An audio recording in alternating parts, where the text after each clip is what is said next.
Hello everyone, কেমন আছো তোমরা সবাই? আশা করি সবাই খুব ভালো আছো, আমিও খুব ভালো আছি। তো আজকে আমি নিয়ে এসেছি একটা ছোট্ট একটা রান্নার ভিডিও।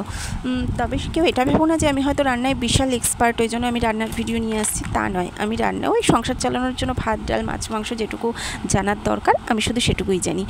আর আমি এখন যে রেসিপিটা করতে যাচ্ছি তো সেটা আমার শ্বশুরমশাইয়ের কাছ থেকে শেখা। আসলে কি বলো তো, আমাদের আজ দুদিন ধরে না ডাল থেকে যাচ্ছে। মানে কালকে একটু ডাল ছিল, পরশুদিন একটু ডাল ছিল, তো দুটো ডাল এক জায়গায় করে অনেকটা ডাল হয়েছে। তো অতটা ডাল ফেলে দিতেও কেমন লাগে, ওই জন্য আমার মানে এই রেসিপিটা আমি তৈরি করছি।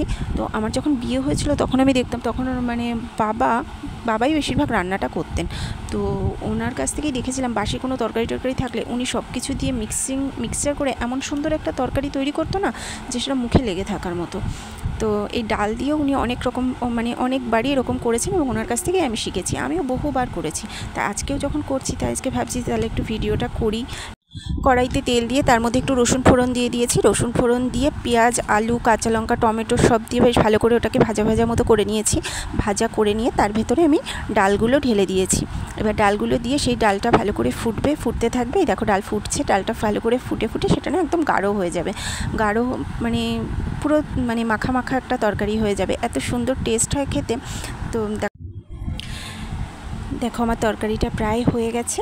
এবার এর ভেতরে একটু স্বাদ মতো মিষ্টি দিয়ে দেবো, যে যেমন মিষ্টি খায় তেমন দেবে। আর একটু গরম মশলা ছড়িয়ে দেবো। গরম মশলা ছড়িয়ে দিয়ে ওটা একটু ভালো করে নাড়াচাড়া করে নেব। ব্যাস আমার রান্না কমপ্লিট, রান্না রেডি। দেখো এটা খেতে এত সুন্দর হয়, রুটি দিয়ে বলো বা তুমি গরম ভাত দিয়ে বলো, খেতে খুব ভালো লাগে। তো দেখো তরকারিটা আমি ঢেলে নিয়েছি পাত্রে। ভিডিওটা আমি এখানেই শেষ করছি। সবাই ভালো থেকো, টাটা।